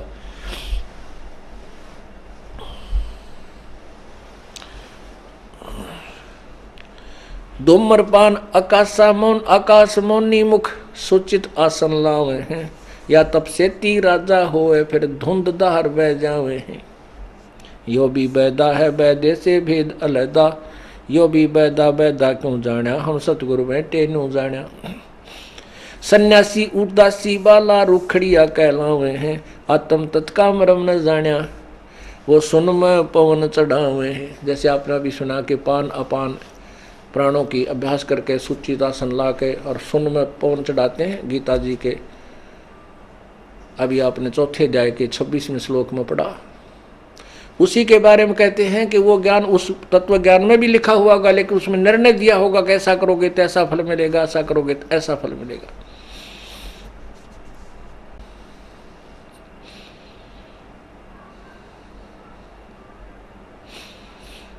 झरने बैठ तपे पच अग्नि ऊर्ध्वमुख झूल झुलावे हैं, ज्ञानी पुरुषा तो निकट न जावे, ये मूर्खों को रीझ रे जावे हैं। कोई तो झरने में बैठ जाते हैं, शीतल जल ऊपर से गिरता है, जनवरी का महीना, और ये अक्षेत्र हरियाणा, राजस्थान, पंजाब, उत्तर प्रदेश, इसमें शीत लहर चलती है। और ये ढोंगी लोग क्या करते हैं, एक तिपाई सी बना लेते हैं, उसके ऊपर एक मटका रख लेते हैं बहुत बड़ा, और उसमें 1000 छिद्र कर लेते हैं, और 100 मटके पानी के भरवा कर रख लेते हैं शाम को, और वो 12 बजे या 1 बजे रात्रि में शुरू करवाते हैं। उठा उठा कर मटके उसमें डालने जाते हैं, और वो नीचे बैठ जाता सुल्फा पी के या कोई भांग पी के। वो पड़ा रहे, फिर एक बार सुनो पाचा से सारा कितना देर वर्ष उसके ऊपर डालने जाओ पानी, कोई क्या असर होना।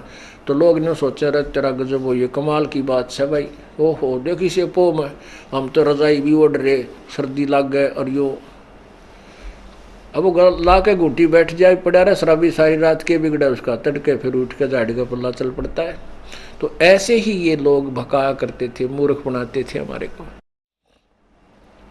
और फिर 5 धूने लगा कर जून के महीने में, जेठ में 40 दिन तप पाए। वो ड्रामा इस दास ने एक बार फिल्मबद्ध करवाया था। हमारे गांव दनाना गांव में एक बल्लेगिरी महाराज रिंडाना में, उसका बोलबाला ज़्यादा था, फिर दनाना भी बढ़ो लिया उसने। तो उसने वहाँ लगाया फिर एक 40 दिन का ड्रामा। 5 धूने लगा कर शुरुआत तो करते हो 5-5 उपलों से, अगले दिन फिर एक एक बढ़ाते चले जाते हैं उसमें। तो बीच ही का समय था जब वो अच्छा ढेर सा हो रहा था उनका। हमारा एक भक्त उसकी फिल्म बनवा के लाया। वो क्या करे था कि एक बाल्टी में पानी और राख घोल के पूरे शरीर पर ऐसे लीप ले, जैसे गायरा लिपया करें, पूरे शरीर पर एक लंगोट सा बांध कर बैठ जाता। और जो इतनी लंबी लंबी उसके बाल थे या जटा, उनको बाल्टी की उस राख में पानी में नू कर कर कति भे कर गच करके उसने, और उसको ऐसे बांध लेता, और अग्नि जला दी जाती 5 धूनों में, बीच में उसके बैठने का स्थान। और जब वो उपले धुआं बंद हो ले, आग निकल के जब वो बैठे, उपलों की आग, और उसके ऊपर तुरंत ही राख आ जाती है, और वो राख आती चली जाती है, ऊपर से राख ढक लेती है उस आँच को, आगे नहीं आने देती। तो कुछ देर जब तक उन आँच रहे उसकी अग्नि की, तब तक तो वो इतना ऊपर के वो गारा लीप रखी राख की, वो तब तक वो गारा सी सूखा, इतने वो गोस्या की जो उपलों की राख है वह उसकी आँच ने कम कर दे। और फिर भी उसको कहीं लगती है बाद में जो गर्मी, तो वो बाल खोल लिए उसने, वो पूरा पूछड़ था, और जिधर भी उसके आँच लगे, जैसे इस साइड में लगी तो ऐसे कर लेगा उसको थोड़ी देर ऐसे करके, वो गारा सी गिल्ला पानी से गिल्ला था ही, तो वो पहले लपेटी हुई राख को गिल्ली कर देता। अगर पेट पे उसके आँच लगे है तो ऊपर नो करके, मुंह का भी ऐसे करके, पेट के ऊपर नो करके उसने फिर पीछे न कर ले, फिर वो कमर पर घिसा दे साइड में। तो ऐसे उसने 3 घंटे ड्रामा प्रतिदिन किया। और बड़ी जनता, बड़ी बाड़ी बेटी उसका चौगरदा गीत गावे और उसकी परिक्रमा करें। अरे तेरा गजब हुई है। उससे शास्त्र विरुद्ध साधक की इतनी महिमा, बाण बेटियां जावर चौगरदा उसके गीत गाँव और उसकी परिक्रमा करें और उनसे फल मांगे। परमात्मा क्या कहते हैं, झरने बैठ और तपे पंच अग्नि, 5 दुनिया में तपते हैं जो। उर्दमुख झूल झुलावे हैं, ज्ञानी पुरुष तो निकट न जावे, मूर्खों को रीझ रे जावे हैं। जिनको ज्ञान हो गया यथार्थ, वो तो उनका निकट नहीं जाओ, वो तो बोली मूर्खों को राजी कर रहे बैठे हैं, उनसे माया लूट लेते हैं। उसने फिर क्या किया, 4 लाख रुपया आए उसके पास, जो उसने 40वें दिन अपना ड्रामा बंद कराया। 4 लाख रुपया आए, 80 लाख का सुल्फा पी गए। उनका फिर आपस में जूत बाजा। 80 लाख का तो उसके चेले चपटे सुल्फा पी गए, बाकी के मैं थोड़े बहुत भंडार में ला दिए। दूसरे में 2.5-3 लाख रुपए की सुमो गाड़ी आओ या गाड़ी ले ली उसने, और पहले बका दिया गांव का नारा कन्या स्कूल बनवाऊंगा। तो गांव के लोगों ने रिश्तेदारों में जा के अपने सबसे पैसे भी लाए। गांव का कहीं भी व्यक्ति था वहाँ उनसे पैसे ले करके उस ड्रामेबाज को दे दिए, और वो कड़ा के गाड़ी जाता रहा। फिर बाद जब उसके लठ, फिर वो ये कह के गया था कि अब के सर्दियों में झरने 40 दिन का जो है ना वो जलधारा का साधना करूँगा। जैसे आप मैंने बताया वो मटका ऊपर रखे, तपाई रख के वो फिर ऊपर धारा चले जा। तो फिर गाँव वाले ने बोले कान दे उसकी टांग तोड़ांगे। वो फिर नहीं आया, किसकी जलधारा करे था, उसका काम पूरा हुआ। तो यहाँ परमात्मा कहते हैं ज्ञानी पुरुष तो निकट न जावे, ये तो मूर्खों को रीझ जावे।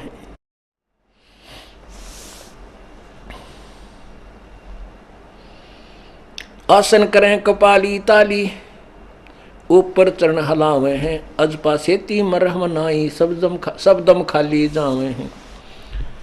अब कोई आसन करते हैं और कोई ऊपर न पैर करके सिरासन करके साधना करते हैं। कहते हैं अजप्पा सेती मरहम नाई, श्वास के द्वारा जो अजप्पा जाप है उसका तो ज्ञान नहीं, उनके सब श्वास व्यर्थ जा रहे हैं, खाली जा रहे हैं। जबकि इन श्वासों से हमने सत्यनाम का सिमरन करना चाहिए था जिससे लाभ हो।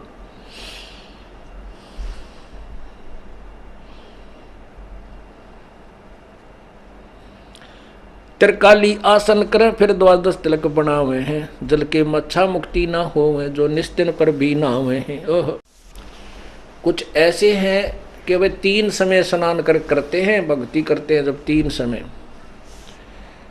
और फिर 12 तिलक लगाओ माथे के, ऐसे 12 9। अब हमने क्या देखा कि जो थोड़ा सा ज़्यादा पाखंड जबरदस्त कर रखा हम उसकी तरफ ज़्यादा आकर्षित होते हैं, बड़ा महापुरुष हो गए। परमात्मा कहते हैं 3 बार नाले चाहे 10 बार नाले। अब जिस पर भी लेने तुम जाते हो, जिस स्थान तीर्थ में, दरिया में या कोई जोड़ में स्नान करने जाते हो, उसमें जल के अंदर मगर उसके अंदर मच्छ रहते हैं, मछलियाँ, मेंढक। तो वो तो आपसे पहले ही उसके अंदर थे, वो तो पूर्ण मोक्ष प्राप्त कर सकते हैं। कहते हैं वो भी पार नहीं होते, तो तुम्हारी मुक्ति कैसे होगी? एक दिन नहान में, वो भी एक ही स्नान से। जल के मच्छा मुक्ति ना होवे, जो निस्तिन पर भी नहावे हैं। निस माने रात दिन रात उसी पर भी हम नहावे हैं, उसी तालाब में, उसी तीर्थ में, उसी दरिया में रहते हैं जिसमें तुम केवल एक दिन स्नान करने से मोक्ष मानते हो, अर्थात ये तुम्हारी साधना व्यर्थ है।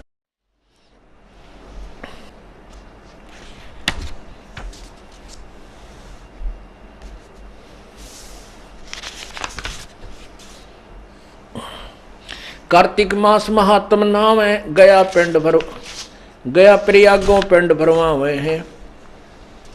रचना राम रट्याना कोई, अगली पिछली सब ही खोई। ओए परमात्मा क्या कितना निर्णय दे रहे हैं कि कोई कार्तिक मास में एक दिन पूर्णमासी को गंगा घाट पर नहा कर मोक्ष मानते, और कोई गया या प्रयागों में पिंड भरवाने से अपने और पितरों की गति मानते।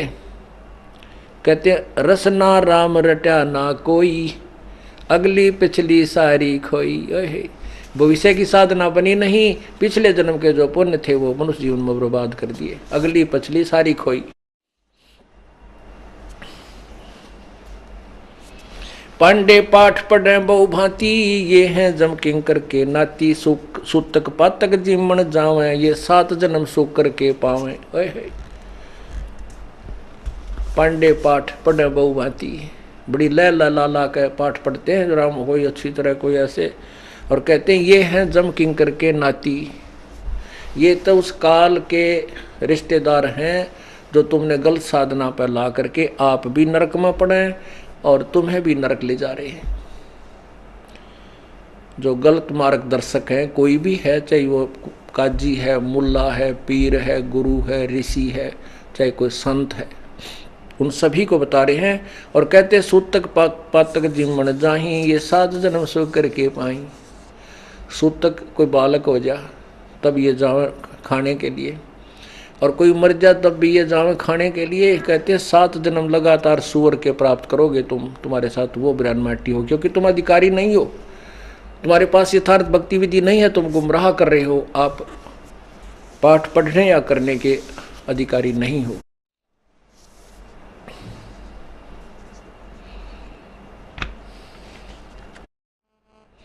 पहर जनेऊ फूले फाले, बामण हो के बहु घर गाले, उजड़ खेड़े जोटा मारा, ताते ब्राह्मण का मुंह काला।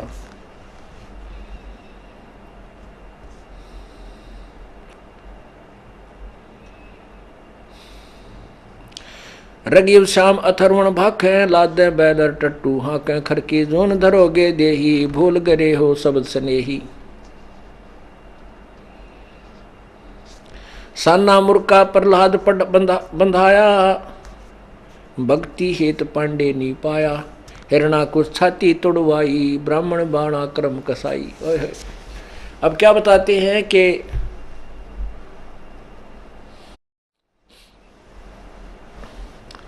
साना मुर्का नामक ये शिक्षक थे उसके प्रहलाद के, ये ब्राह्मण थे।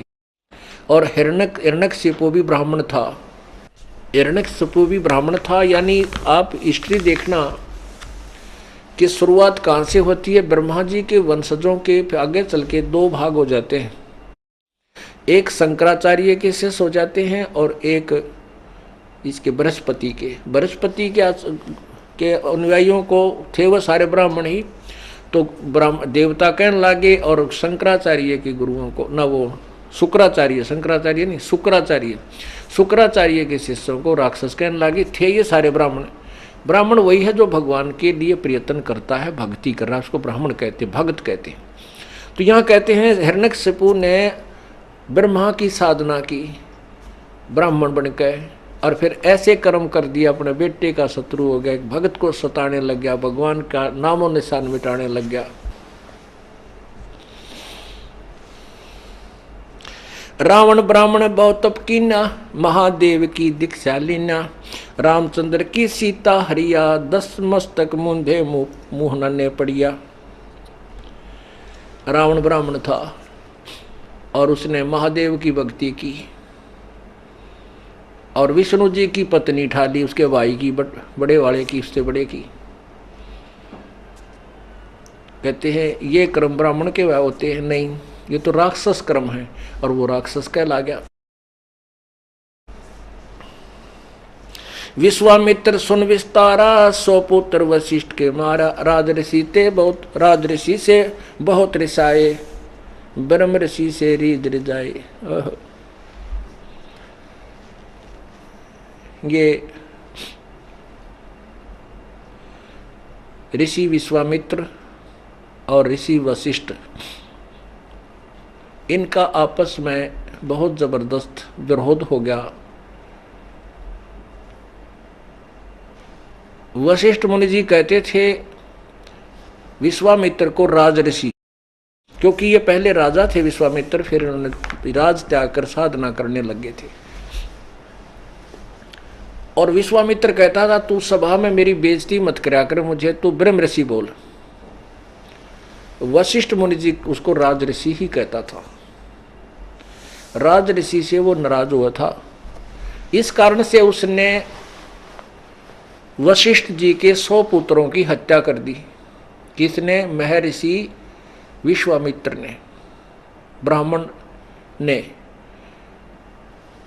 एक दिन वशिष्ठ जी अपने शिष्यों को पढ़ा रहा था। शाम के समय पूर्णमासी की रात्रि थी।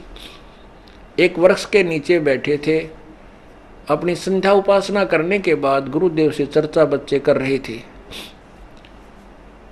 और उस दिन विश्वामित्र वशिष्ठ जी की हत्या करने के लिए उसी वृक्ष के ऊपर तलवार लिए बैठे थे कि आज ये बच्चे चले जाएंगे अंदर, ये अपनी साधना करके और फिर इसको यहीं कत्ल कर दूंगा। ऊपर छुप कर बैठा हुआ था।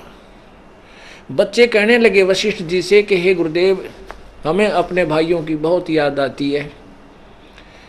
आपके पुत्र थे, वो विश्वामित्र राक्षस दुष्ट ने मार डाले। वो बहुत नीच आत्मा है, वो ब्राह्मण नहीं है। अब देखो पुण्यात्माओं, जिसके 100 पुत्र मार दिए किसी ने तो कभी उसका गुणगान नहीं कर सकता, लेकिन उच्च आत्मा होती हैं, श्रेष्ठ आत्मा जो होती हैं, वो अवश्य सत्य कहती हैं। वशिष्ठ मुनि जी ने कहा कि बच्चों ऐसा मत कहो, विश्वामित्र दुष्ट नहीं, वो राक्षस नहीं। यदि उसमें ये क्रोध ना हो तो उस जैसा इंसान नहीं, वो बहुत अच्छी आत्मा का आदमी है। उसमें राग द्वेष, ये मान बढ़ाई अगर ये ना हो तो उस जैसा इंसान नहीं। अब अपने शत्रु से अपनी प्रशंसा सुनकर हिरण उस विश्वामित्र के हाथ कांप गए और वहीं से पैर ऊपर से ही टहनी पकड़कर नीचे छलांग लगा दी और चरणों में वशिष्ठ जी के चरणों में गिर कर और फूट फूट कर रोने लग गया। ने बोला मुझे माफ कर दो महापुरुष, आप सचमुच महान हो। तब उस वशिष्ठ जी ने कहा था कि उठो ब्रह्म ऋषि। तब उसने कहा, वशिष्ठ जी ने कहा कि आज तू ब्रह्म ऋषि हो गया, तेरे अंदर से राग द्वेष और ये दुष्टता खत्म होगी। आज तेरा हृदय रो पड़ा। और जब तक इंसान के अंदर परमात्मा के प्रति रोना नहीं आता, वो भक्त नहीं बना है। तो परमात्मा उसी का भी विचार दे रहे हैं। विश्वामित्र सुन विस्तारा, 100 पुत्र वासिष्ठ के मारा। राज ऋषि से बहुत रिसाए, ब्रह्म ऋषि से रीझ रिजाए। ये भी वेदा है। कहते हैं इतना साधक था। विश्वामित्र की और वशिष्ठ जी की बहुत दिनों से शत्रुता चल रही थी। एक राजा था, उस संस्कारवश राजा, उस लड़का उसका जो थोड़ा पागल सा हो गया, इकलौता पुत्र था, उस राजा ने उसको घर से निकाल दिया।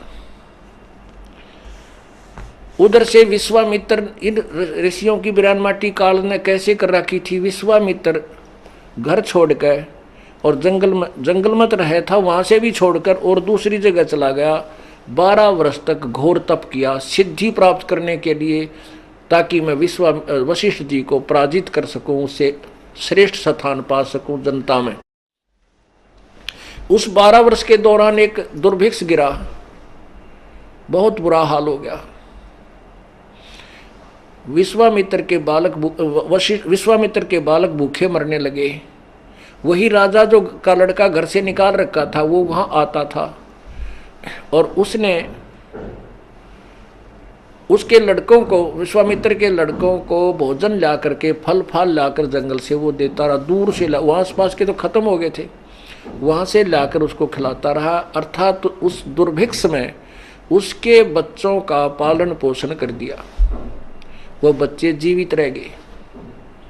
उधर से वशिष्ठ जी को इस बात का पता चला, तो उसके पास वशिष्ठ जी उन राजा का पुरोहित भी था, कुल पुरोहित।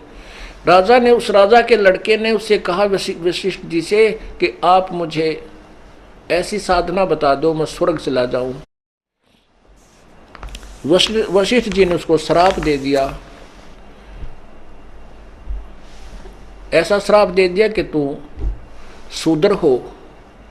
वो शूद्र जैसा व्यवहार हो गया, शूद्र जैसा शरीर हो गया, ऐसा ही उसका राक्षस जैसा शरीर बन गया। क्योंकि उसको वशिष्ठ जी ने कहा कि तू मेरे शत्रु के बच्चों की रक्षा करता था, तो मेरा यजमान हो करके।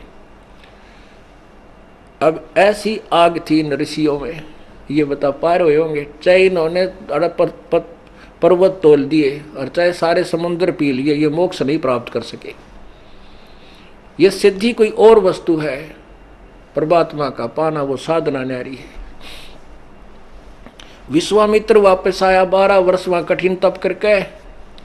उसकी पत्नी ने सारा दुख डारोया कि हे ऋषि जी, आप तो वहाँ चले गए और पीछे से ऐसा अकाल गिरा, हम तो त्राही त्राही होगी थी।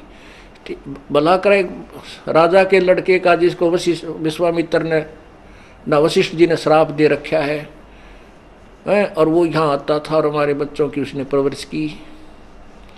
तो अब क्यों उसने श्राप दिया कि वो आपके बच्चों की सेवा करता था।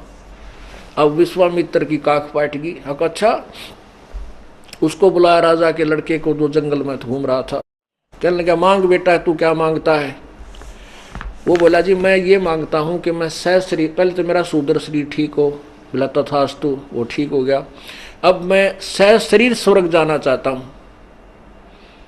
तो उसका जो विकराल रूप था वो थोड़ा सा ठीक हुआ, लेकिन शूद्र फीत उसके फिर भी लगी हुई थी। तो उसने कहा, जी मैं सहशरीर स्वर्ग जाना चाहता हूँ। विश्वामित्र बोला तथास्तु, ले मैं तुझे स्वर्ग भेजता। अपनी सिद्धि से उसको स्वर्ग की तरफ चालता कर दिया। वो आकाश में उड़कर जा रहा है। उधर से कहते हैं देवताओं में त्राही त्राही होगी कि एक शूद्र स्वर्ग में आ रहा है, जो अभी तक मांस ऐसे करता था वैसे करता था। कहते हैं इंद्र ने, स्वर्ग के राजा ने उसको वापस कर दिया कि तू स्वर्ग में नहीं रह सकता, वापस जा। अब विश्वामित्र ने देखा कि वो तो वापस आ रहा है, वापस आ रहा है। तो उसने पूछा, भी तू वापस क्यों आ रहा है। कि ऐसे ऐसे इंद्र ने मुझे वापस कर दिया कि तू स्वर्ग में नहीं रह सकता, तू शूद्र है। उसको वो नीचे आया, उसको शूद्र से ठीक किया और फिर कहा कि अब तू चल वापस। और कहा कि इसको वहाँ नहीं जाता है तो मैं अलग से एक स्वर्ग बनाता हूँ। विश्वामित्र ने अपनी जो 12 साल डले ढोकाया था वो काल ने वहाँ बर्बाद करवा दी, इसकी उजड़वा दिया पल्लाकती। उसने कहता मैं नारा स्वर्ग बनाता हूँ। उधर से इंद्र को चिंता होगी कि तो भाई काम बिगाड़ेगा, एक और छाती पर शत्रु हो जाएगा, दूसरा हमारी लड़ाई रहा करेगी। तो उसने कहा, जी ठीक है, आप अलग स्वर्ग से अलग स्थान मत बनाओ, आने दो यहीं पर। वो वहीं स्वीकार कर लिया। अब क्या बताते हैं, विश्वामित्र सुन विस्तारा, सौ पुत्र वासिष्ठ के मारा। इतना योगी साधक दुनिया तो यू सोचा वैसे ऐसा महापुरुष नहीं, और फिर ऐसे जुल्म कर दिए उस ऊपर न्यारा स्वर्ग बनाने की शक्ति रखने वाले ने। 100 पुत्र बाल हत्या कर दी। घोड़े वाले बालक ने तो कसाई भी ना मार सके, वो भी डर रहेगा एक भाई इस छोटे नाजुक बच्चे ने क्या मारूं। शत्रु भी नहीं मारा करता है। और उस ब्राह्मण बाणे के यानी उस भगत ने, उस ऋषि ने वो 100 बालक काट डाले। और ऐसा साधक इतने अलग से इतनी शक्ति भी प्राप्त कर ली। कहते हैं ये काल का जाल है भाई, ये भी बैदा है, बैदे से भेद अलहदा। बैदा क्यों जाने हम सतगुरु बैठे न्यू जाने। हम तो इन्हें पुरानी के माना थे ऋषियों ने, ये तो कति नरक के गामी थे, नरक के भागी थे। वहीं कमाई करी और दूसरी जगह उसको बर्बाद कर डाला। वो थोड़ी बहुत स्वर्ग जाने की थी, वह भी नष्ट कर ली।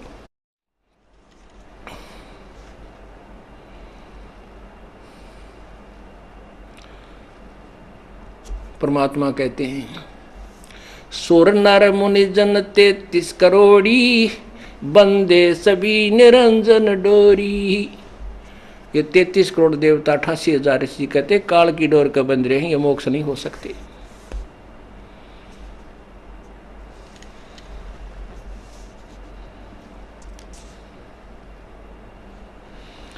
अब क्या बताते, मुसलमान मद्दारी रौला, भूल गए हैं मुर्शिद मौला। अब मुसलमान भाइयों के विषय में परमात्मा कह रहे हैं, यो भी एक मदारी जैसा रोड़ गदौड़ है, ये भी पूर्ण परमात्मा के विषय में परिचित नहीं है। क्योंकि कुरान, पवित्र कुरान शरीफ सूरत फुरकानी 25 आयत नंबर 52 से 59 में स्पष्ट किया है कि जिसको मुसलमान धर्म के प्रवर्तक हज़रत मोहम्मद जी अपना खुदा कहते हैं, वो अल्लाह कह रहा है हज़रत मोहम्मद को कि उस पूर्ण परमात्मा की तू पूर्ण रूप से बड़ाई बयान कर।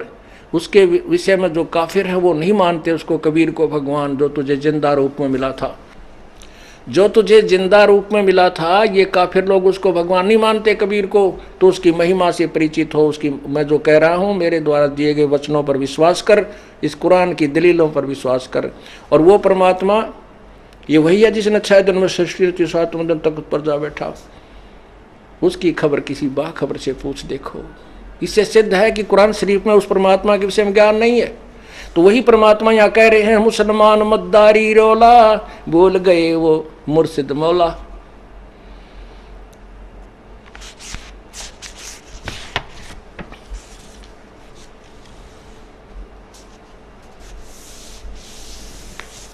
अब इसके बारे में शाम को आपको सत्संग में सुनाएंगे। अब परमात्मा हमें ये बताना चाहते थे कि भाई जैसे मैं अपनी साधना कर रहा हूँ, परमात्मा के कोई संतान नहीं थी, कोई उनका पत्नी नहीं थी, ना उनके कोई माता पिता थे। नीरोनीमा नामक एक जुलाहा दंपत्ति उनको उठा ले गए थे। परमात्मा ने सतलोक से आकर स्वयं ही बालक रूप धारण किया था और 2 मरे हुए लड़कों को, बच्चों को जीवित करके अपने साथ रखा था। एक का नाम कमाल था, एक लड़के का और लड़की का नाम कमाली रखा था। यानी एक परिवार भी जोड़ कर दिखाया कि मैं सह परिवार रहा। परिवार के लिए मैंने ताना कपड़ा बुनकर उनका रोजी रोटी परवरिश भी की और भक्ति भी की। ऐसे तुम भी परमात्मा पा सकते हो, कहीं उन डले ढोने वालों के, उन पाखंडियों के चक्कर में आकर और जंगल में जा बैठो नहीं। कर्म सन्यासी का अर्थ होता है कर्म छोड़कर केवल हठ योग करने वाला, और कर्म योगी काम करते करते भक्ति करे। काम जैसा किसी ने शादी करवा ली या ना करवा ली, जैसे हमारे यहाँ भक्त रहते हैं, सेवा जिन्होंने अपना घर यहाँ उस घर को छोड़ के इस घर में रह रहे हैं, वो सब काम करते हैं, हर सेवा करते हैं और भगवान की भक्ति भी करते हैं, और गृहस्थी भी अपना काम भी करते हैं और परमात्मा की भक्ति भी करते हैं। ये दोनों ही मोक्ष प्राप्त करेंगे इस सत्य साधना से। बोलो सतगुरुदेव।